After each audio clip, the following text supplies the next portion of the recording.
यहाँ पर खबर दें कि कराची के मातहत अदालत ने जश्न आज़ादी पर बाजे के इस्तेमाल और ख़रीद फरोख्त करने वालों के खिलाफ कार्रवाई का हुक्म दे दिया है। आपको अपडेट करें हैं कि जश्न आज़ादी पर बाजे बजाने और ख़रीद फरोख्त करने वालों के खिलाफ कार्रवाई का हुक्म दिया गया है।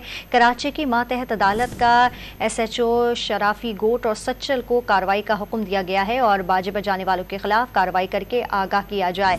आपको बता रहे हैं कि कराची के मातहत अदालत ने जश्न आज़ादी पर बाजे के इस्तेमाल और ख़रीद फरोख्त करने वालों के खिलाफ कार्रवाई का हुक्म दे दिया है।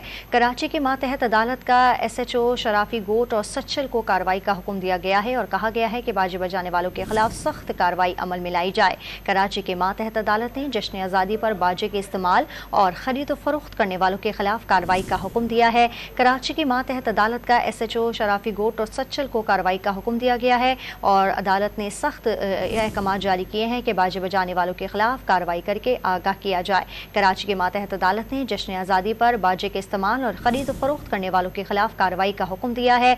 जश्न आज़ादी पर बाजे बजाने और खरीद फरोख्त करने वालों के खिलाफ कार्रवाई का हुक्म दिया गया है।